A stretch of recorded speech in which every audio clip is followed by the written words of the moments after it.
제3차 세계대전이 막 끝났습니다. 세계의 국경선은 엄청나게 바뀌었죠. 미국 남부는 이제 멕시코에 속합니다. 러시아는 유럽 전역을 자신들의 행정구역으로 병합합니다. 일본, 대만, 호주는 중국 정부의 지배를 받습니다. 그리고 우리나라는 북한에 의해 통일되고 실질적으로는 중국의 통치를 받습니다. 앞선 요약은 가장 최악의 경우에 대한 시나리오입니다. 실제 있을 법한 시나리오들을 총 3가지 경우로 나눠서 설명드릴 것이며 제3차 세계대전의 시나리오가 무엇이 되든지 생각하시는 것과는 많이 다를 것임을 확신합니다. 3가지 시나리오를 시작하기 전에 명확히 해야 할 몇 가지 핵심 요소가 있습니다. 첫째, 이 영상 하나로 모든 전쟁 시나리오를 다룰 수는 없겠지만 통계 데이터를 기반으로 가장 가능성이 높은 시나리오들을 선택했습니다. 둘째, 핵무기가 사용되는 것은 가정하지만 지구와 전 인류가 함께 전멸할 정도의 핵전쟁까지는 확대되지 않는다고 가정할 것입니다. 셋째, 현 시점의 데이터들은 물론이고 특정 국가와 정권들이 과거에 어떻게 행동했는지를 바탕으로 미래의 행동에 대한 가설을 통해 구성된 시나리오입니다. 현재 세계 대전의 주요국이 될 가능성이 가장 높은 진영들은 러시아와 중국이 연합하여 미국을 포함한 나토와 전쟁을 벌이는 것입니다. 러시아도 중국도 혼자서는 미국과 동맹국들을 상대로 싸울 만큼 강하지는 않습니다. 그렇다고 해서 중국과 러시아가 동맹한다면 서방 동맹국들과의 전면전에서 무조건 승리할 것이라는 얘기도 아닙니다. 하지만 중러 동맹이 가진 풍부한 천연 자원과 두 국가 군사력의 막대한 규모, 또한 세계 여러 국가들에 대한 중국의 경제적 압박이 어우러진다면 중러가 3차 대전에서 승리할 수 있는 여러 시나리오들도 존재합니다. 미국이 현재까지도 세계에서 가장 강력한 군사력을 보유하고 있다는 것을 잘 알고 있습니다. 또한 중러보다는 나토가 전체적으로 더 나은 무기와 군사력적 우위를 가지고 있죠. 하지만 전쟁의 결과는 항상 예측대로 움직이지는 않았습니다. 우리가 예상하지 못한 어떤 일이 일어날 수 있는지와 어떤 방식으로 국경선이 그려지게 될지 살펴보겠습니다. 3차 대전 하나의 축은 전 세계의 전략적 파트너 국가들과 동맹한 나토와 서방 국가들일 것입니다. 여기에는 한국과 호주, 일본, 필리핀이 포함되고 라틴 아메리카의 일부 지역들도 가담될 가능성이 있음을 의미합니다. 또 다른 축은 중국과 러시아가 주도할 것이며 여기에는 사회주의 독재 국가들과 러중과 정치, 경제적으로 긴밀한 관계를 가진 많은 국가들도 포함될 것입니다. 바로 북한, 벨라루스, 시리아, 이란, 그리고 많은 구소련령 국가들이 이들과 동맹을 맺을 것을 의미합니다. 또한 많은 라틴 아메리카와 아프리카 국가들도 중국과의 관계 때문에 중러 연합과 운명을 같이 할 가능성이 있습니다. 그 이유는 영상 후반부에서 설명드리겠습니다. 나토는 31개국으로 구성되어 있으며 미국과 캐나다를 제외한 대부분이 유럽에 있습니다. 나토만큼 군사력이 강력하지는 않지만 CSTO는 러시아, 아르메니아, 벨라루스, 카자흐스탄, 키르기스스탄, 타지키스탄 등 6개 국가로 구성된 군사 동맹입니다. CSTO에는 나토 협정의 5조와 유사한 조항이 있는데 한 회원국에 대한 공격은 동맹의 모든 회원국에 대한 공격으로 간주될 것이라고 명시되어 있습니다. 따라서 CSTO의 6개 국가 중 하나가 공격을 받거나 전쟁에 가담하게 되면 다른 모든 국가들도 침략자에게 전쟁을 선포하게 되어 있습니다. 이제 제3차 세계대전 시나리오들 몇 가지를 보시면서 어떤 식으로 국가 간 연합이 이루어지며 전쟁 결과에 따라서 국가와 국경선의 변화까지 살펴보겠습니다. 초반 시나리오들에서는 동맹으로 여겨지는 국가 간들도 막상 전쟁이 일어나면 각국의 이익에 따라서 충격적인 선택을 한다는 것을 볼 수도 있겠습니다. 하지만 결국 가장 현실 가능성이 높은 것은 영상 후반에서 다룰 권위적 독재국가 동맹의 패망이라는 희망적인 시나리오가 될 것입니다. 첫 번째 시나리오, 러시아의 최악의 도발과 최악의 결과. 러시아가 일으킨 우크라이나 전쟁은 1년 넘게 격렬하게 진행되고 있습니다. 파멸이 임박함을 느낀 푸틴은 우크라이나 기지에 전술 핵무기를 발사하는 최악의 조치를 취합니다. 저출력 핵폭탄은 투하된 주변의 기지, 병사, 차량 등을 증발시키죠. 그러나 저출력 핵폭탄의 폭발력은 25킬로톤에 불과하므로 폭발 반경은 약 640평방미터일 것입니다. 피해는 광범위하지 않지만 나토의 즉각적인 대응을 이끌어내는 것은 핵무기를 썼다는 자체에 있지요. 나토는 러시아에 전쟁을 선포하고 주요 목표물에 항공기와 미사일, 군인들을 배치합니다. 나토는 많은 인명피해를 일으키는 쪽으로 전쟁을 더 확대하고 싶지는 않기 때문에 핵무기 사용을 자제는 하겠지만 푸틴의 제거는 확실히 해야 할 겁니다. 나토의 침공에 대응하여 CSTO의 사조도 발효됩니다. 러시아는 예비군을 포함하여 현역 회원국 사이에 100만 명이 넘는 군인을 보유하게 됩니다. 그러나 러시아는 전쟁이 시작되자마자 20만 명에 가까운 사상자를 냈기 때문에 상황은 이미 푸틴에게 불리하게 보입니다. 푸틴은 러시아가 패배하면 서방 세력의 영향력이 중동과 아시아로 더욱 확산될 것이라며 가장 가까운 동맹국들과 다른 독재 정권 통치자들에게 나토와의 싸움에서 러시아를 도와달라고 요청합니다. 하지만 권위적 독재 국가라 하더라도 받아들이기 어려운 러시아의 요청입니다. 동유럽과 러시아, 누구의 공격 대상도 되지 않으려고 많은 국가의 지도자들은 전쟁에 휘말리지 않도록 최선을 다할 것입니다. CSTO 국가들 외에 이란 또한 미국을 포함한 서방 국가에 대한 깊은 불신이 있기 때문에 러시아와 함께 싸우기로 결정합니다. 또한 시리아의 바샤르 알아사드 대통령도 푸틴이 패배할 경우에 자신의 국가를 통제하기 위한 주요 무기 공급원을 잃게 되는 것이 두려워서 러시아 편에 합류합니다. 하지만 다른 어떤 나라들의 도움을 받더라도 만약 이 나라가 러시아를 돕지 않는다면 큰 의미가 없어집니다. 바로 중국이지요.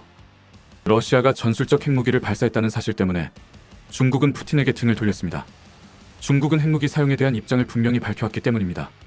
중국 정부는 핵무기가 자신의 국가를 방어하기 위해서만 사용되어야 하며 결코 공격용 무기로 사용되어서는 안 된다고 문서상으로는 굳게 다짐하고 있습니다. 중국이 다짐과 약속을 지키는 나라라는 가정하에서는 푸틴이 우크라이나에 투하한 핵폭탄은 이미 푸틴의 운명을 결정지었습니다. 중국이 러시아의 전쟁 동맹을 거부하기 때문입니다. 중국은 여전히 자신들이 필요로 하는 천연자원을 러시아에서 구매하며 대가를 지불할 수는 있겠지만 공식적 군사 개입은 하지 않습니다. 이제 시작한 지 얼마 되지 않은 채널입니다. 구독과 좋아요 눌러주시면 영상 제작에 큰 힘이 됩니다. 이 시나리오에서 나토군은 러시아 서부를 빠르게 습격하여 모스크바를 점령합니다. 러시아는 우크라이나에서 1년간의 전투와 전 세계적 제재를 받으며 국가의 경제 상황이 악화됐기 때문에 러시아 국민들 또한 푸틴의 권력을 유지하기 위한 전쟁에 전의가 없습니다. 탱크, 항공기 등 나토 연합군의 첨단 무기들 덕분에 러시아의 모든 방어 기지들은 빠르게 그 기능을 잃게 됩니다. 결국 정부 내부의 누군가로부터의 암살로 추정되는 사건을 통해서 블라디미르 푸틴은 자신의 집무실에서 머리에 총알이 박힌 시체로 발견됩니다. 이후 나토는 전쟁 중에 러시아와 동맹을 맺은 모든 국가를 계속 공격하고 그 국가 정부들을 해체시키고 재편하려 들 겁니다.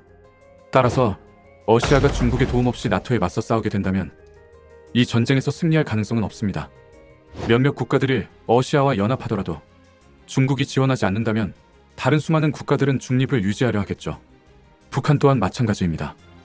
북한은 중국이 허락한 경우에만 러시아를 도울 가능성이 높기 때문에 중국이 러시아 지원을 거부하면서 북한에게도 똑같은 결정을 강요할 가능성이 높습니다. 전쟁이 끝나면 러시아는 해체되고 새로운 정부가 들어설 것입니다. 전쟁 중에 중국 정부가 러시아 동쪽을 침공할 가능성도 있습니다.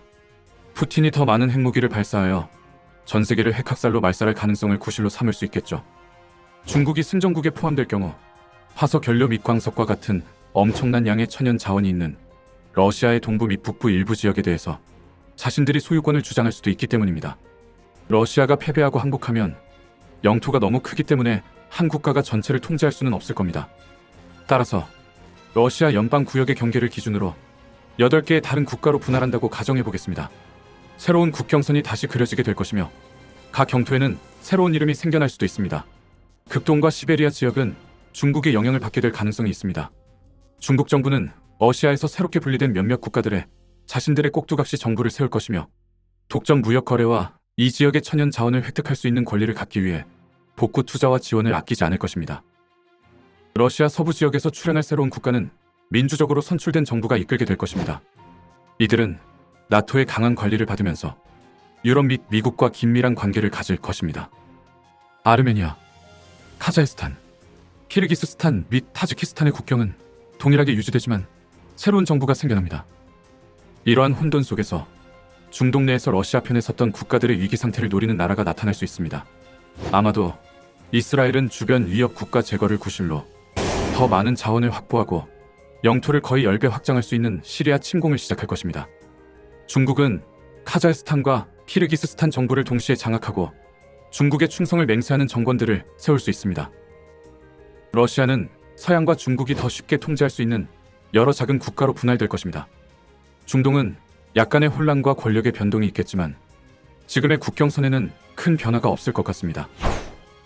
이제 두 번째 시나리오를 살펴보겠습니다. 모든 국가가 한쪽 편은 반드시 선택해야 하는 전지구적인 3차 대전으로 가정하겠습니다. 이 두 번째 시나리오에서 3차 대전으로 인해 바뀌게 될 세계의 국경선은 꽤 충격적인 결과일 수 있습니다. 시나리오 2. 피를 부르는 중국과 러시아의 동맹. 전쟁의 주체 국가들은 다른 국가들을 각자의 편으로 끌어들이기 위해 힘과 영향력을 사용합니다. 곧이어 제3차 세계대전이 발발합니다.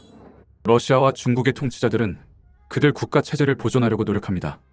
서방 국가들은 이데올로기와 영향력을 퍼뜨리며 다른 국가들에 접근하겠지요. 중국과 러시아 정부는 이미 충분한 비밀 회의들을 마쳤습니다. 그들의 권위적 독재국가 정부를 계속 유지하기 위해 미국과 그 동맹국을 상대로 맞서 싸워야 한다고 결정했습니다. 푸틴과 시진핑이 함께 전 세계 모든 독재 통치자들에게 손을 내밀면서 다가오는 전쟁에서 서방 세력의 다음 타깃은 니네들이 될 것이라 경고합니다. 이를 통해 러시아와 중국은 전 세계의 많은 독재 정부들이 서방과 이해관계를 맺고 있더라도 3차 대전에서 중러편에 가담하도록 설득할 수 있습니다. 동아시아와 중앙아프리카 그리고 중동의 많은 국가들은 전쟁 후 현 정부 권력을 유지할 수 있도록 중국과 러시아와 동맹을 맺습니다. 전쟁에 가담하길 원하지 않는 국가들이나 중러편에 서지 않을 국가들은 중국이 경제력을 사용하여 자신들의 편으로 굴복시킬 수 있습니다. 예를 들어 라틴 아메리카의 대부분 국가들은 중국에 큰 빚을 지고 있지요. 그리고 미국은 아메리카 대륙에서 여전히 강한 영향력을 가지고 있지만 멕시코, 베네수엘라, 브라질 등의 국가는 중국을 등질 경우에 경제 붕괴를 겪어야 합니다. 중국은 이런 식으로 1대1로 정책의 이점을 활용하여 다른 국가들을 자신의 편으로 끌어들입니다. 사회주의와 독재 정권들이 권력을 유지하려는 열망과 경제 붕괴를 두려워하는 국가들로 인해 중국은 많은 전쟁 동맹을 만들어냈습니다. 전 세계의 전쟁 자원과 무기, 군인들이 이 전쟁에 투입됩니다. 미주와 유럽에서 전투가 벌어지죠. 나토와 동맹국들은 중국과 러시아가 만들어낸 군사력의 홍수를 막기 힘겨워합니다. 그리고 마침내 서양 세력이 무너집니다. 실제로는 이것이 현실 가능성이 낮은 시나리오일 수는 있습니다. 그러나 현재와 같이 국가 경제들이 힘들어지고 독재 정권들이 체제를 유지하기 어려운 절박한 상황에서 중국이 경제력을 활용하여 힘과 영향력을 계속 행사한다면 전혀 불가능한 시나리오도 아닙니다. 이 전쟁 시나리오가 어떻게 세계 지도를 다시 그리게 되는지 살펴보겠습니다. 전쟁이 끝난 후 승전국 중국은 동아시아 전체를 자신의 영토로 주장할 것입니다. 중국 정부는 그들의 편에 섰던 일부 국가들의 정부들은 그대로 유지하도록 허용할 수 있겠지만 일본, 필리핀, 인도네시아는 모두 중국 영토로 재편되거나 최소 중국 정부의 강한 영향을 받는 꼭두각시 국가가 될 가능성이 큽니다. 호주는 아시아 근처에서 민주주의를 위한 마지막 버팀목 중 하나일 수 있지만 결국에는 뉴질랜드와 함께 중국의 그늘 아래 있게 될 것입니다. 우리나라도 최악의 결과를 맞이합니다. 대한민국과 북한은 병합되고 중국의 총애를 받는 김정은의 왕조가 한반도의 새로운 통치자가 되는 비극을 맞습니다. 일제 때와 마찬가지로 우리 국민들은 강한 저항을 통해서 민주주의를 지키고자 열망하지만 중국은 직접 무력으로 개입하여 모든 저항을 무릎 꿇게 하고 간접적으로 그들의 통제하에 있는 사회주의 단일 국가의 한반도로 만듭니다. 몽골은 위치 때문에 선택의 여지가 없었기 때문에 전쟁 중에 중국과 러시아 편에 서게 되어 국경을 유지할 수 있을 것입니다. 그러나 몽골의 모든 정부는 중국이 지휘하겠죠. 중동은 현재와 비슷하게 국경을 유지할 가능성이 높습니다. 3차 대전 중에 중동 국가들이 중국과 러시아의 화석 연료와 자원들을 지속적으로 공급한다면 중동 국가들은 원래의 영토를 계속 통치할 것입니다.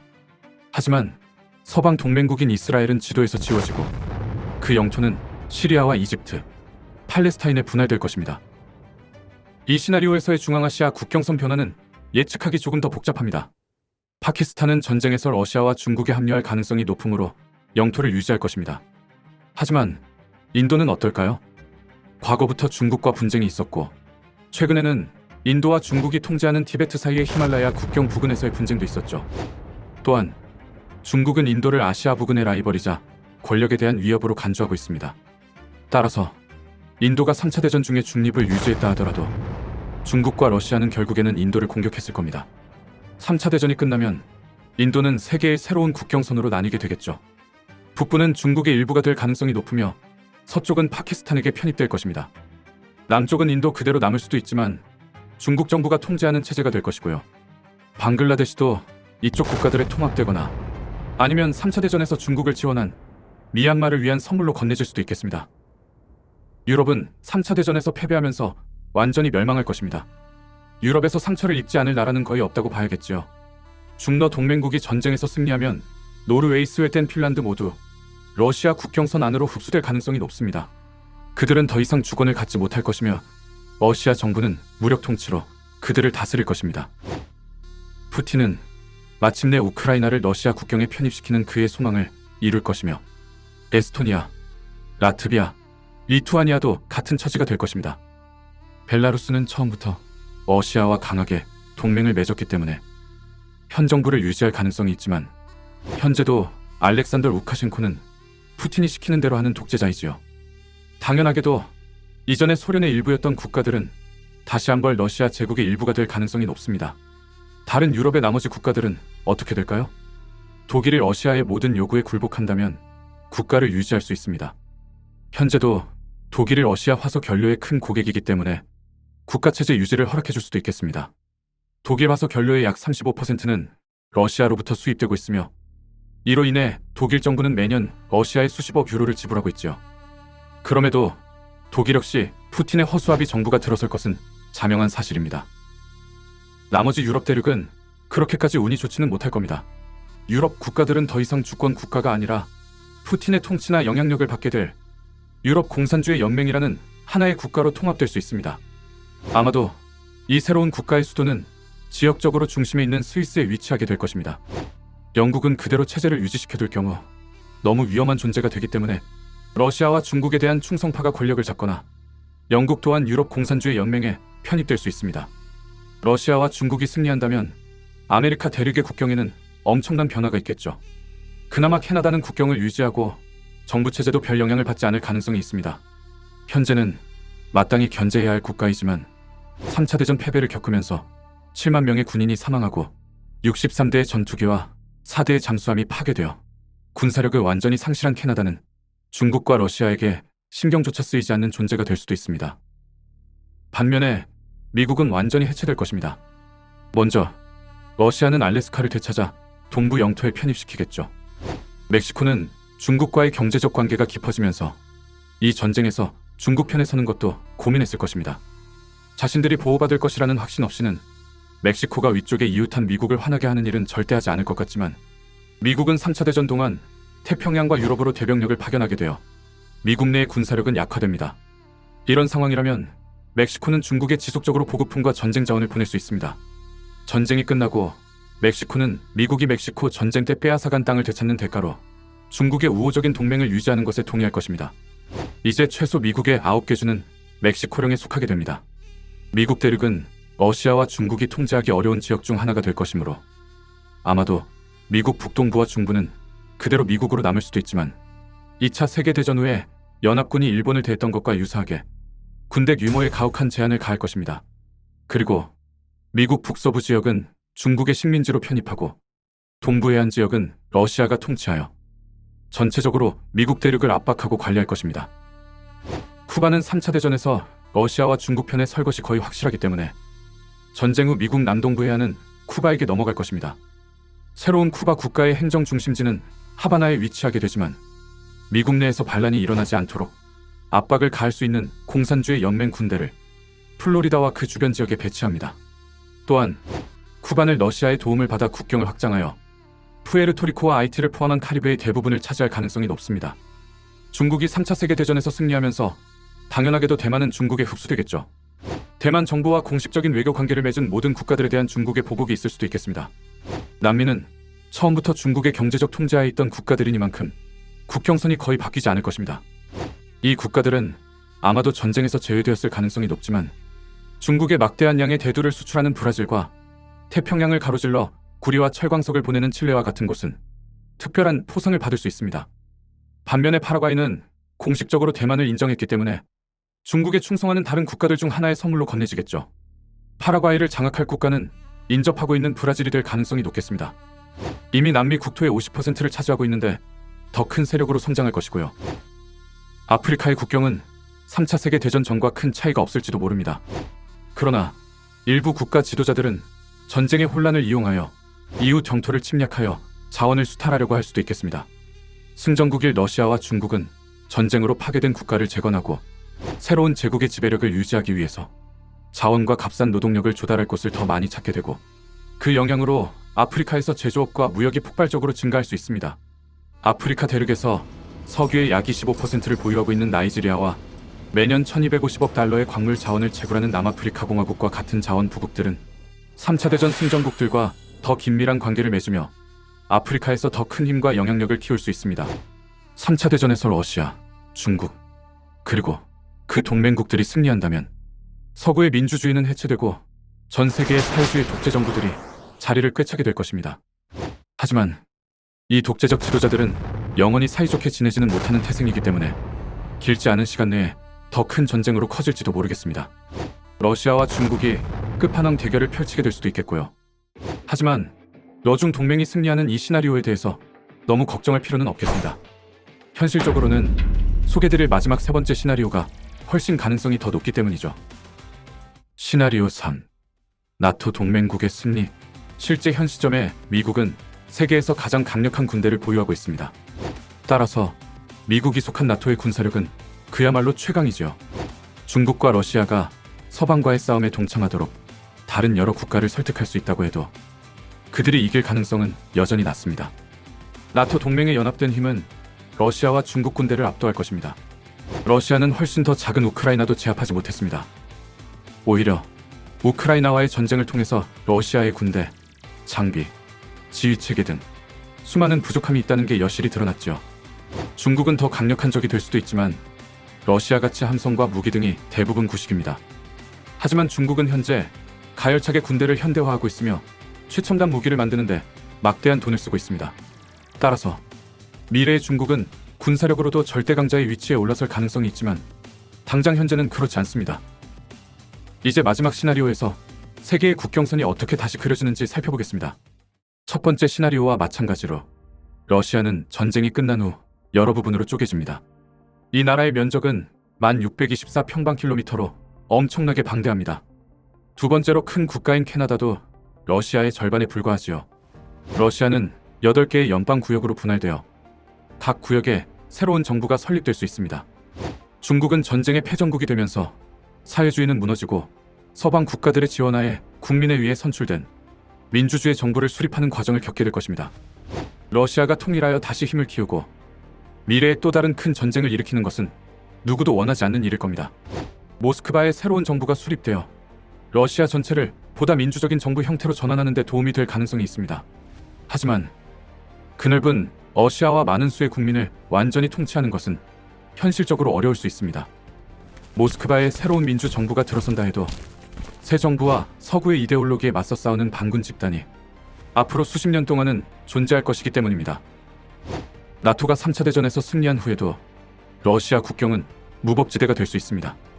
러시아의 정체성이 서구화되는 것을 반대하는 지도자들이 생겨나 사람들을 선동하여 반군을 조직할 수도 있죠. 이로 인해 국가를 다시 정복시키기 위해 경쟁하는 여러 파벌들이 생겨나고 그 조직들이나 정부들에 따라서 국경선이 계속해서 변화될 수도 있습니다. 그로 인해 나토와 그 동맹국은 서부 러시아 지역에만 온전하게 정부 재건과 재조직에 집중할 수 있습니다. 아마도 모스크바 동쪽 어딘가에 선이 그어지겠죠. 이 국경의 서쪽에는 유럽 민주국가들과 유사한 유형으로 조직된 국가들이 세워질 것입니다. 국경의 동쪽에는 여러 군벌들이 지배권과 권력을 차지하기 위해 서로 물어뜯고 싸우는 광경이 빈번하게 펼쳐질 거고요. 이 혼란스러운 러시아 동부 지역에서는 무질서와 분쟁이 너무 심해서 어느 한 정부나 국가가 주도권을 잡지 못하고 끊임없이 변화를 겪게 될 것입니다. 이는 이 지역이 다소 폭력적이긴 하지만 다시는 세계를 위협할 만큼 강대국으로 성장할 수 없다는 것도 의미합니다.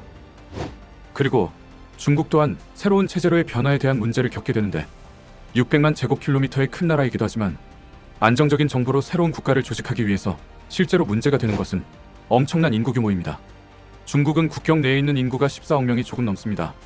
3차 대전 후 중국의 국가 재건과 리빌딩의 문제는 14억 명의 중국 시민 모두가 그동안은 서구 이데올로기를 악으로 보도록 세뇌당했다는 것입니다.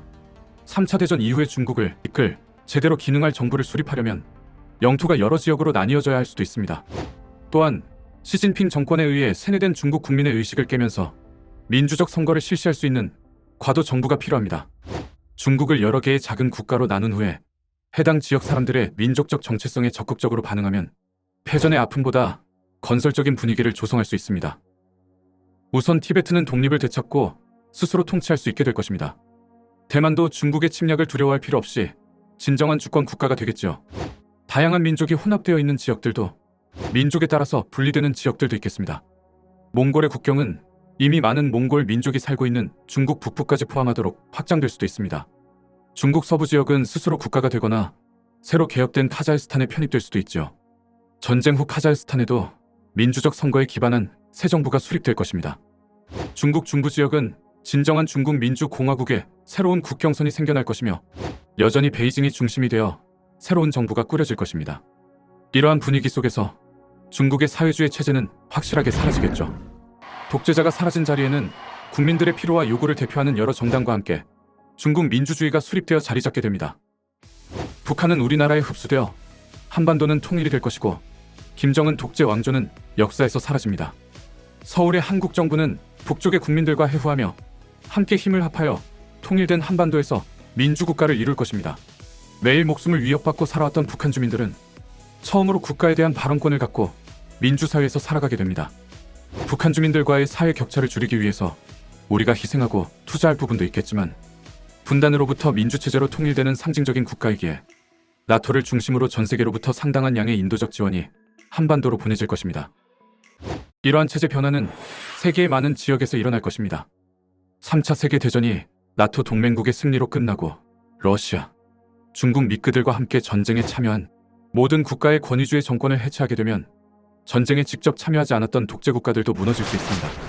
중러가 통치했던 권위적 독재 정권이 사라지고 민주 이데올로기가 새로 형성된 국가에서 구현되고 있다는 뉴스가 전 세계에 퍼지면 각 국가들에서 자발적인 대중적 봉기가 발발될 수 있습니다. 중동 국가들은 시대에 뒤떨어진 제한적인 생각을 바꾸고 모든 민족과 성별에 더 많은 권리를 부여하는 혁명을 볼 수 있습니다.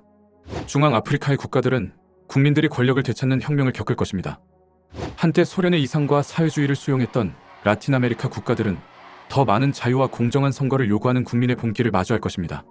이 지역에서 국경선의 변화는 많지 않겠지만 민주주의를 중심으로 정부 시스템의 파격적인 변화를 가져올 수 있습니다. 우크라이나는 마침내 러시아의 침략 위협으로부터 자유로워질 것이며 크림 반도를 다시 받아내겠죠. 벨라루스는 새 정부를 구성하도록 강요받거나 아니면 새로 형성된 서부 러시아에 편입되어 상트페테르부르크에 수도를 두게 될 것입니다. 어떤 시나리오가 되더라도 3차 대전의 결과는 큰 힘을 가진 패자 국가들의 붕괴와 해체입니다. 러중이 승리하면 미국과 유럽은 분리되어 다른 영토에 편입되거나 국가를 관리할 새로운 사회주의 정부가 들어설 것입니다. 나토 동맹과 서방 국가가 전쟁에서 승리하면 러시아와 중국은 더 작은 영토로 분열될 것이며 승전국들의 감독하에 새로운 민주정부가 수립될 것입니다. 아프리카, 남미, 그리고 남태평양은 3차 대전의 혼란으로 인해서 대규모 지역 분쟁이 확대되지 않는 한 국경이 크게 바뀌지 않을 것입니다. 앞서 말씀드린 세 가지 시나리오와 달리 3차 세계대전이 대규모 핵전쟁으로 퍼진다면 양상은 완전히 달라집니다. 북반구의 많은 지역이 핵전쟁으로 말살될 것이며 세상은 핵폭탄 분화구로 가득할 것이고요. 생존자가 더 많은 시골이나 교외로 사람들이 몰리게 되어 인구 대이동이 일어납니다. 그렇게 되면 모든 국경은 더 이상 존재하지 않을 것이며 국적도 중요하지 않겠죠. 핵폭탄과 미사일이 떨어지는 것이 멈춘 직후에도 핵폭발로 인해 발생한 연기, 그 흐름, 잔해가 태양을 가리기 시작합니다. 그것은 남반구까지 퍼져 행성 전체를 황폐하게 만들겠죠. 따라서 제3차 세계대전이 핵전쟁으로 이어진다면 인류 전체는 더 이상 국가, 국경이나 체제를 위해 싸우는 것이 아닌 말 그대로 생존 자체만을 걱정하며 살아갈 것입니다. 시청해주셔서 감사합니다. 영상 좋으셨다면 구독과 좋아요도 부탁드립니다.